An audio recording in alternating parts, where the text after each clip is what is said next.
ಸದ್ಯ ಸಾಮಾಜಿಕವಾಗಿ ಚರ್ಚೆಯಲ್ಲಿರುವಂತಹ ಅತಿ ದೊಡ್ಡ ವಿಚಾರ ಅಂತ ಹೇಳಿದರೆ ಬೆಳ್ತಂಗಡಿಯ ಸಾಂಬೋಳ್ಯದ ಗೇರುಕಟ್ಟೆಯ ಸುಮಂತ್ ಎನ್ನುವಂತಹ ಯುವಕನ ನಿಗೂಢ ಸಾವು.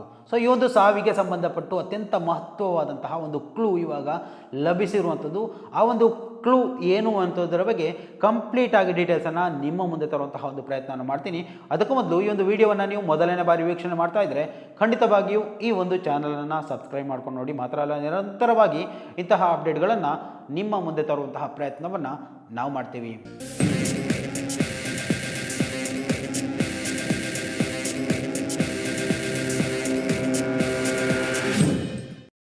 ಸ್ನೇಹಿತರೆ, ನಿಮಗೆಲ್ಲ ಗೊತ್ತಿರುವಂತೆ ಜನವರಿ 14ರಂದು ತನ್ನ ಮನೆಯಿಂದ ಧನುರ್ಮಾಸದ ಪೂಜೆಗೆ ಅಂತ ಹೊರಟಿದ್ದಂತಹ ಆ ಒಂದು ಬಾಲಕ ಅನುಮಾನಾಸ್ಪದವಾಗಿ ನಿಗೂಢವಾಗಿ ಕಾಣೆಯಾಗಿದ್ದ.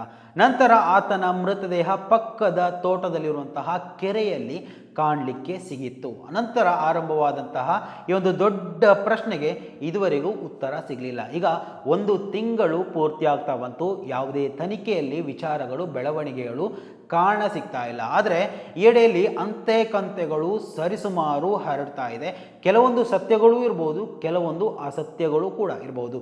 ಎಲ್ಲವನ್ನ ನೀವು ತಗೊಳ್ಬೇಕು ಅಂತ ಹೇಳ್ತಾ ಇಲ್ಲ. ಆದರೆ ಈ ಒಂದು ಪ್ರಕರಣ ಇತ್ಯರ್ಥವಾಗದೇ ಇರುವಂತಹ ಈ ಒಂದು ಸಂದರ್ಭದಲ್ಲಿ ಇಂತಹ ವಿಚಾರಗಳು, ಕೆಲವೊಂದು ಅಪ್ಡೇಟ್ಗಳನ್ನು ನಿಮ್ಮ ಮುಂದೆ ನಾವು ತರುವಂತಹ ಉದ್ದೇಶ ಏನಪ್ಪ ಅಂದರೆ, ಈ ಒಂದು ವಿಚಾರ ಪೊಲೀಸರು ನಿರ್ಲಕ್ಷ್ಯ ಮಾಡಬಾರ್ದು. ಪೊಲೀಸರಲ್ಲಿ ಈ ಒಂದು ಬಿಸಿ ಚರ್ಚೆ ನಡೀತಾನೇ ಇರಬೇಕು. ಮಾತ್ರ ಅಲ್ಲ, ಕೆಲವೊಂದು ಸಣ್ಣ ಸಣ್ಣ ಅಪ್ಡೇಟ್ಗಳು ಕೂಡ ಪೊಲೀಸರಿಗೆ ಮಾಹಿತಿ ಒದಗಿಸುವಲ್ಲಿ ಬಹಳಷ್ಟು ಮಹತ್ವದ ಪಾತ್ರವನ್ನು ವಹಿಸಿಕೊಳ್ಳುತ್ತೆ. ಏನೆಲ್ಲ ಅಪ್ಡೇಟ್ಗಳು ಬರುತ್ತೆ, ಸಾಧ್ಯವಾದಷ್ಟು ಜನರಿಗೆ ಈ ಒಂದು ಲಿಂಕನ್ನು ತಲುಪಿಸುವಂತಹ ಒಂದು ಪ್ರಯತ್ನವನ್ನು ಮಾಡಿ. ನೋಡಿ, ಹೇಳಿ ಕೇಳಿ ಅಂತೆ ಕಂತೆ ಅಂತ ಹೇಳುವಾಗ ಬರೋ ಹೇಳಿಕೆಗಳನ್ನೆಲ್ಲ ನಿಮ್ಮ ಮುಂದೆ ತರುವಂತಹ ಪ್ರಯತ್ನವನ್ನು ಮಾಡೋದಿಲ್ಲ. ಕೆಲವೊಂದು ಅಪ್ಡೇಟ್ಗಳು ಅತ್ಯಂತ ಪರಿಣಾಮಕಾರಿ ಅಂತ ಗೊತ್ತಾದರೆ ಅಂತಹ ವಿಚಾರಗಳ ಬಗ್ಗೆ ಮಾತ್ರ ಮಾಹಿತಿಯನ್ನು ನಿಮ್ಮ ಮುಂದೆ ನಾವು ತರ್ತೀವಿ. ಇವಾಗ ಅತ್ಯಂತ ಪರಿಣಾಮಕಾರಿಯಾದಂತಹ ಒಂದು ಅಪ್ಡೇಟ್ ಬಂದಿರುವಂಥದ್ದು. ಅದು ಏನಪ್ಪ ಅಂದರೆ, ಆ ಒಂದು ದಿವಸ ಅಂದರೆ ಧನುರ್ಮಾಸದ ಪೂಜೆಗೆ ಅಂತ ಆತ ಹೊರಟಿದ್ದಂತಹ ಆ ಒಂದು ದಿವಸ, ಆ ಸಂದರ್ಭದಲ್ಲಿ ಅಂದರೆ 5:10ರ ಹೊತ್ತಿಗೆ, ಬೆಳಗಿನ ಜಾವ 5:10 ಅಂತ ಹೇಳುವಾಗ ಒಂದು ರೀತಿಯಲ್ಲಿ ಕಗ್ಗತ್ತಲು ಆವರಿಸಿರುವಂತಹ ಆ ಒಂದು ಟೈಮು. ಆ ಒಂದು ಟೈಮಲ್ಲಿ ಟಾರ್ಚನ್ನು ಹಾಕ್ತಾ ಹೋಗುವಂತಹ ಸುಮಂತ್ ಆತ ನಡ್ಕೊಂಡು ಹೋಗುವಂಥದ್ದು, ಆ ತೋಟದ ನಡುವಿನ ಆ ಒಂದು ಕಿರುದಾದ ದಾರಿಯಲ್ಲಿ ಆತ ನಡ್ಕೊಂಡು ಹೋಗಬೇಕಾದಂತಹ ಒಂದು ಪರಿಸ್ಥಿತಿ ಎಲ್ಲ ಗಮನಿಸಿರ್ತೀರಾ. ಆ ಒಂದು ವಿಷುವಲ್ಸನ್ನು ಬುಕ್ ಕೂಡ ನಿಮ್ಮ ಮುಂದೆ ಹಾಕ್ತೀನಿ. ಆ ಒಂದು ಸಂದರ್ಭದಲ್ಲಿ, ಅದೇ ಒಂದು ಸಂದರ್ಭದಲ್ಲಿ ಕೆಲವೊಂದು ಜನ ಅಂದರೆ ಆ ಒಂದು ಅಲ್ಲಿನ ಸಾರ್ವಜನಿಕರು, ಅಲ್ಲಿನ ಗ್ರಾಮಸ್ಥರು ವೀಕ್ಷಣೆ ಮಾಡಿದ ಹಾಗೆ ಆ ಒಂದು ಘಟನೆ ನಡೆದ ಅದೇ ಮುಂಜಾನೆ 5:10-15ರ ಹೊತ್ತಿಗೆ ಮುಸುಕುದಾರಿ ವ್ಯಕ್ತಿಯೊಬ್ಬ ಅತ್ಯಂತ ರಭಸವಾಗಿ ಬೈಕನ್ನು ಚಲಾಯಿಸಿಕೊಂಡು ಹೋದಂತಹ ವಿಚಾರಗಳು ಗ್ರಾಮಸ್ಥರು ಅಥವಾ ಅಲ್ಲಿನ ಸಾರ್ವಜನಿಕರು ಗಮನಿಸಿದ್ದಾರೆ. ಅಲ್ಲಿನ CCTV ದೃಶ್ಯಾವಳಿಗಳನ್ನು ಕೂಡ ಪೊಲೀಸರು ಗಮನಿಸಿರುವಂಥದ್ದು. ಆದರೆ ಆ ಒಂದು ವ್ಯಕ್ತಿ ಹೋದಂತಹ ಯಾವುದೇ ಕುರುಹುಗಳು ಕಾಣಲಿಕ್ಕೆ ಸಿಗ್ತಾ ಇಲ್ಲ. ಆದರೆ ಆ ಒಂದು ಬೈಕಿನ ಟಾರ್ಚ್ ಲೈಟ್ಗಳು ಅಲ್ಲಿ ಕೆಲವೊಂದು ವಿಚಾರಗಳು ತೋರಿಸುತ್ತೆ ಈ ಒಂದು CCTV ದೃಶ್ಯಾವಳಿಗಳಲ್ಲಿ. ಅದರಿಂದಾಗಿ ಈ ಒಂದು ವಿಚಾರದ ಬಗ್ಗೆ ಕೂಡ ಪೊಲೀಸರು ಇವತ್ತು ತನಿಖೆ ನಡೆಸ್ತಾ ಇರ್ಬೋದು. ಇದು ಸಣ್ಣ ಅಪ್ಡೇಟ್ ಆದರೂ ಕೂಡ ಇದನ್ನು ನಿಮ್ಮ ಮುಂದೆ ತರುವುದರಿಂದಾಗಿ ಅತ್ಯಂತ ಪರಿಣಾಮಕಾರಿ ಯಾವ ರೀತಿಯಲ್ಲಿ ಅಂತ ಹೇಳಿದರೆ, ನೀವು ಈ ಒಂದು ವಿಡಿಯೋವನ್ನು ಸಾಧ್ಯವಾದಷ್ಟು ಜನರಿಗೆ ತಲುಪಿಸಬೇಕು. ಇದು ಕೂಡ ಕಾನೂನು ವ್ಯವಸ್ಥೆಯಲ್ಲಿ, ಪೊಲೀಸ್ ವ್ಯವಸ್ಥೆಯಲ್ಲಿ ಇದು ಅತ್ಯಂತ ಪರಿಣಾಮಕಾರಿಯಾಗಿ ಅವರನ್ನು ತನಿಖೆ ಮಾಡುವಂತೆ ಪ್ರೇರೇಪಣೆ ಖಂಡಿತವಾಗಿ ಮಾಡುತ್ತೆ. ಇದು ನೆನ್ನೆ ದಿವಸ ಯಾವುದೋ ಒಂದು ಮಾಧ್ಯಮ ಹೊರಹಾಕಿದಂತಹ ಒಂದು ವಿಚಾರ ಆಗಿತ್ತು. ಅದು ವಿಶ್ವಾಸಾರ್ಹವೋ ಅಲ್ಲವೋ ಎನ್ನುವಂಥದ್ದು ಆಮೇಲಿನ ವಿಚಾರ. ಆದರೆ ಇಂತಹ ಒಂದು ವಿಚಾರ ನಡೆದಿದ್ರೆ, ಇಂತಹ ವಿಚಾರಗಳು ಬೆಳವಣಿಗೆಗಳು ನಡೆದಿದ್ರೆ ಖಂಡಿತವಾಗಿಯೂ ಅದಕ್ಕೂ ಕೂಡ ಈ ಒಂದು ಸಾವಿಗೂ ಏನಾದರೂ ನಂಟು ಇರಬಹುದು. ಈ ಒಂದು ನಿಗೂಢ ಸಾವಿನ ರಹಸ್ಯವನ್ನು ಭೇದಿಸುವಲ್ಲಿ ಅದು ಒಂದು ಕೂಡ ಸಹಾಯ ಮಾಡಬಹುದು ಎನ್ನುವಂತಹ ವಿಚಾರಕ್ಕೆ ಸಂಬಂಧಪಟ್ಟು ಈ ಒಂದು ಮಾಹಿತಿಯನ್ನು ನಮ್ಮ ವೀಕ್ಷಕರಿಗಾಗಿ ಕೊಡುವಂಥದ್ದು. ನೋಡಿ, ಈ ಒಂದು ವಿಚಾರಗಳು ಬರೀ ಅಂತೆಕಂತೆ ಅಂತ ಹೇಳಿದರೆ ಅದು ತಪ್ಪಾಗುತ್ತೆ. ಅಂದರೆ ಅಲ್ಲಿನ ಗ್ರಾಮಸ್ಥರು ಮಾತಾಡಿಕೊಳ್ಳುವಂತಹ ವಿಚಾರ. ಅಲ್ಲಿ ಇಂತಹ ಒಂದು ದಿವಸ ಅಂತಹ ಒಂದು ವ್ಯಕ್ತಿ ಅಥವಾ ಬಾಲಕ ಕಾಣೆಯಾಗಿದ್ದಾನೆ, ನಿಗೂಢವಾಗಿ ಸಾವನ್ನಪ್ಪಿದ್ದಾನೆ ಅಂತ ಹೇಳಿದರೆ, ಅದೇ ಒಂದು ಸಂದರ್ಭದಲ್ಲಿ ಒಂದು ಬೈಕ್ ಅತ್ಯಂತ ರಭಸವಾಗಿ ಮಾಸ್ಕನ್ನು ಹಾಕಿಕೊಂಡು ಹೋಗ್ತಾನೆ. ಅದು ಬರೀ ಆ ಥರ ಮಾತ್ರ ಅಲ್ಲ, ರಬ್ಬರ್ ಹೊತ್ತುಕೊಂಡು ಹೋಗ್ತಾ ಇದ್ದಂತಹ ಗಾಡಿಗೆ ಆಕ್ಸಿಡೆಂಟ್ ಮಾಡ್ಕೊಂಡು ಹೋಗಿದ್ದಾನೆ ಅನ್ನುವಂತಹ ವಿಚಾರ ಕೂಡ ಬೆಳಕಿಗೆ ಬರ್ತಾ ಇರುವಂಥದ್ದು. ಇವೆಲ್ಲವೂ ಕೂಡ ಒಂದು ರೀತಿಯಲ್ಲಿ ಕಟ್ಟುಕತೆಗಳಾಗಲಿಕ್ಕೆ ಸಾಧ್ಯ ಇಲ್ಲ, ಅಲ್ಲಿ ನಡೆದಿರುವಂತಹ ವಿಚಾರ.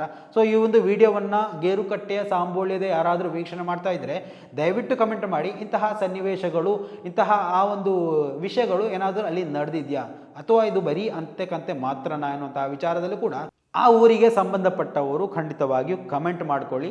ಮಾತ್ರ ಅಲ್ಲ, ಜನರಿಗೂ ಗೊತ್ತಾಗುತ್ತೆ ಯಾವುದು ಸತ್ಯ ಯಾವುದು ಸುಳ್ಳು ಎನ್ನುವಂಥದ್ದು. ಇನ್ನು ಪೊಲೀಸರ ತನಿಖೆ ಮತ್ತು ಈ ಒಂದು ಬಾಲಕನ ಪೋಸ್ಟ್ ಮಾರ್ಟಮ್ ವರದಿ ಕೂಡ ಪೊಲೀಸರ ಕೈಗೆ ಸೇರಿದೆ ಎನ್ನುವಂತಹ ಅಪ್ಡೇಟ್ ಕೂಡ ಬರ್ತಾ ಇರುವಂಥದ್ದು. ಯಾವುದು ಕೂಡ ಅಫಿಷಿಯಲ್ ಆಗಿ ಇದುವರೆಗೆ ಹೇಳಿದಂತಹ ವಿಚಾರಗಳು ಅಫಿಷಿಯಲ್ ಆಗಿ ಪೊಲೀಸರು ಹೇಳಿರುವಂಥದ್ದಲ್ಲ, ಇದು ಅಲ್ಲಿನ ಗ್ರಾಮಸ್ಥರು ಗುಸುಗುಸು ಮಾತಾಡ್ತಾ ಇರುವಂಥದ್ದು. ಸೊ ಅದು ಕೂಡ ಒಂದು ರೀತಿಯಲ್ಲಿ ಸತ್ಯ ಆಗುವಂತಹ ಸಾಧ್ಯತೆಗಳಿದೆ. ಏನು ಮೊದಲೆಲ್ಲ ನೋಡಿ, ಈ ಒಂದು ಸುಮಂತ್ನ ಮನೆಯವರ ಮೇಲೆ ಆರೋಪಗಳು ಮಾಡ್ತಾ ಇತ್ತು.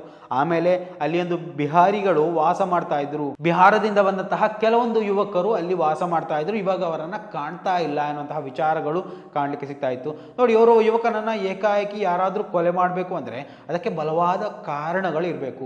ಯಾವುದೇ ಕಾರಣ ಇಲ್ಲದೆ ಸುಮ್ಮನೆ ರೋಡಲ್ಲಿ ಹೋಗುವಂತಹ ವ್ಯಕ್ತಿಯನ್ನ ಹೊಡೆದು ಸಾಯಿಸುವುದು ಅಂದ್ರೆ ಅದು ಅಷ್ಟು ಸುಲಭದ ಮಾತು ಅಲ್ಲ. ಅಷ್ಟು ಕನಿಕರ ಇಲ್ಲದಂತಹ, ಮಾನವೀಯತೆ ಇಲ್ಲದಂತಹ ಮನುಷ್ಯರು ಇವತ್ತು ನಮ್ಮ ಊರಲ್ಲಿ ಇಲ್ಲ ಅಂತ ನಾನು ಅನ್ಕೋತೀನಿ. ಅದಕ್ಕೋಸ್ಕರ ಈ ಒಂದು ಕೊಲೆಯಲ್ಲಿ ಬಲವಾದ ಕಾರಣಗಳು ಇದ್ದೇ ಇರುತ್ತೆ. ಸೊ ಆ ಒಂದು ಕಾರಣಕ್ಕೆ ಸಣ್ಣ ಪುಟ್ಟ ಅಪ್ಡೇಟ್ಗಳು ಬಂದರೂ ಕೂಡ ಅದನ್ನ ನಿಮ್ಮ ಮುಂದೆ ತರುವಂತಹ ಪ್ರಯತ್ನವನ್ನ ನಾವು ಮಾಡುವಂಥದ್ದು. ಈ ನಡುವೆ ದಕ್ಷಿಣ ಕನ್ನಡ ಜಿಲ್ಲಾ SP ಅವರು ಪ್ರಮುಖ ಪ್ರಕಟಣೆಯನ್ನ ಕೂಡ ಕೊಟ್ಟಿದ್ದನ್ನ ನೀವು ಗಮನಿಸಿರ್ಬೋದು. ಅಂದ್ರೆ ಸುಳ್ಳು ಸುದ್ದಿ ಅಥವಾ ಊಹಾಪೋಹಗಳನ್ನ ಪ್ರಸಾರ ಮಾಡುವ ವಿರುದ್ಧವಾಗಿ ಕಟ್ಟುನಿಟ್ಟಿನ ಕ್ರಮವನ್ನು ಕೈಗೊಳ್ತೇವೆ ಅಂತ. ಅಂದರೆ ಒಂದು ರೀತಿಯಲ್ಲಿ ಅದು ಕೂಡ ಈ ಒಂದು ತನಿಖೆಯ ವ್ಯಾಪ್ತಿಯನ್ನು ಬಾಧಿಸುತ್ತೆ ಅನ್ನುವಂತಹ ವಿಚಾರಕ್ಕೆ ಸಂಬಂಧಪಟ್ಟು ಅದು ಕೂಡ ಒಂದು ರೀತಿಯಲ್ಲಿ ಒಳ್ಳೆಯ ತೀರ್ಮಾನ ಅಂತ ಹೇಳ್ಬೋದು. ಕೆಲವೊಂದು ಮಾಧ್ಯಮಗಳನ್ನು ನೋಡಿರ್ಬೋದು, ಅಣ್ಣನ ಮೇಲೆ ಆರೋಪ ಮಾಡಿರುವಂಥದ್ದು ಅಥವಾ ತಾಯಿಯ ಮೇಲೆ ಆರೋಪ ಮಾಡುವಂಥದ್ದು, ಮಾವನ ಮೇಲೆ ಆರೋಪ ಮಾಡುವಂಥದ್ದು, ತಂದೆಯ ಮೇಲೆ ಆರೋಪ ಮಾಡುವಂಥದ್ದು, ಅಥವಾ ತಮ್ಮ ಮನೆಯ ಹತ್ತಿರದ ನೆರೆಕರೆ ಅವರ ಮೇಲೆ ಆರೋಪ ಮಾಡುವಂಥದ್ದು, ಇನ್ಯಾರದೋ ಮೇಲೆ ಆರೋಪ ಮಾಡುವಂಥದ್ದು. ಬರೀ ಆರೋಪ ಅಂದರೆ ಆಗಿರ್ಬೋದು ಅಂತಲ್ಲ, ಅವನೇ ಮಾಡಿದಾನೆ ಅನ್ನುವಂತಹ ವಿಚಾರವನ್ನು ಹೇಳುವಂಥದ್ದು. ಸೊ ಇವೆಲ್ಲದಕ್ಕೂ ಒಂದು ರೀತಿಯಲ್ಲಿ ಬ್ರೇಕ್ ಹಾಕೋದಿಕ್ಕೆ ಪೊಲೀಸ್ ಅಧಿಕಾರಿಗಳ ಇಂತಹ ಪ್ರಕಟಣೆಗಳು ಬಹಳಷ್ಟು ಉಪಯುಕ್ತ ಆಗುತ್ತೆ.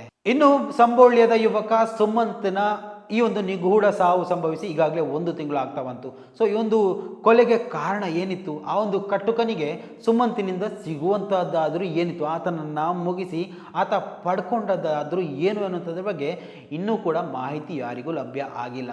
ಸೊ ಆ ಒಂದು ಕೊಲೆಗಟ್ಟುಕನನ್ನು ಹಿಡಿಯದ ವಿನಃ ಈ ಒಂದು ಪ್ರಶ್ನೆಗೆ ಉತ್ತರ ಸಿಗುವುದಿಲ್ಲ. ಸೊ ಎಲ್ಲಿಯವರೆಗೆ ಈ ಒಂದು ಪಬ್ಲಿಕ್ ಡೊಮೈನ್ನಲ್ಲಿ ಈ ಒಂದು ಚರ್ಚೆ ಬಿಸಿಯಾಗಿರುತ್ತೋ ಅಲ್ಲಿಯವರೆಗೆ ಪೊಲೀಸರು ತಮ್ಮ ಕೆಲಸವನ್ನು ನಿಷ್ಪಕ್ಷಪಾತವಾಗಿ ಮಾಡ್ತಾ ಇರ್ತಾರೆ. ಎಲ್ಲಿಯವರೆಗೆ ಈ ಒಂದು ವಿಚಾರ ತಣ್ಣಗಾಗುತ್ತೋ ಅವತ್ತೇ ಈ ಒಂದು ಪ್ರಕರಣ ಕೂಡ ಅಲ್ಲಿಗೆ ಮುಗಿದು ಹೋಗುತ್ತೆ. ಸೊ ಈ ಒಂದು ಪ್ರಕರಣವನ್ನು ನಾನು ಯಾಕೆ ಇದನ್ನು ಮತ್ತೆ ಹೇಳ್ತಾ ಇದ್ದೇನೆ ಅಂತ ಹೇಳಿದರೆ, ದಿನನಿತ್ಯ ಒಂದು ಅಪ್ಡೇಟ್ಗಳನ್ನು ಹಾಕ್ತಾ ಇದ್ದೇನೆ ಅಂತ ಹೇಳಿದರೆ, ನಾವು ಗಮನಿಸ್ಬೋದು ಈ ಒಂದು ಸುಮಂತನ ಪಕ್ಕದ ಆ ಒಂದು ಊರಿನಲ್ಲಿರುವಂತಹ ಶ್ರೀಧರ್ ಎನ್ನುವಂತಹ SC ಯುವಕ ಮೃತಪಟ್ಟ ನಂತರ ಹಲವು ಸಂಶಯಗಳು ಉದ್ಭವ ಆಗಿದ್ರೂ ಕೂಡ ಅದೆಲ್ಲೂ ಪ್ರಸಾರ ಆಗಿರಲಿಲ್ಲ.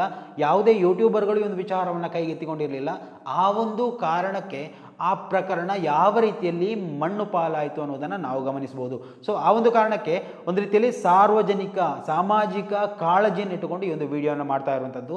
ಇದೊಂದು ಸಣ್ಣ ಅಪ್ಡೇಟ್ ಆಗಿರ್ಬೋದು, ಸಣ್ಣ ಊಹಾಪೋಹ ಆಗಿರ್ಬೋದು, ಕಂತೆಗಳು ಆಗಿರ್ಬೋದು. ಆದರೆ ತನಿಖೆಯಲ್ಲಿ ಸಣ್ಣ ಕುರುಹು ಕೂಡ ಅತ್ಯಂತ ಪರಿಣಾಮಕಾರಿಯಾಗಿರುತ್ತೆ. ಸೊ ಆ ಒಂದು ಕಾರಣಕ್ಕೆ ಯಾಕೆ ಇದನ್ನು ಹೇಳಬೇಕು ಅಂತ ಕೇಳಿದರೆ, ಆ ಒಂದು ಪ್ರಕರಣದಲ್ಲಿ, ಸುಮಂತನ ಪ್ರಕರಣದಲ್ಲಿ ಸಣ್ಣ ಸಾಕ್ಷಿ ಕೂಡ ಇವಾಗ ಲಭ್ಯವಾಗದೇ ಇರುವಂಥದ್ದು.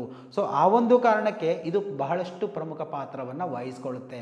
ಸೊ ಸ್ನೇಹಿತರೆ, ಈ ಒಂದು ವಿಚಾರದಲ್ಲಿ ನಿಮ್ಮ ಅಭಿಪ್ರಾಯಗಳನ್ನು ಕೂಡ ಕಮೆಂಟ್ ಮಾಡೋದಕ್ಕೆ ಮರಿಬೇಡಿ. ಮುಂದಿನ ಮಾಹಿತಿಯೊಂದಿಗೆ ಮತ್ತೆ ಭೇಟಿಯಾಗೋಣ. ಅಲ್ಲಿವರೆಗೂ ನಮಸ್ಕಾರ.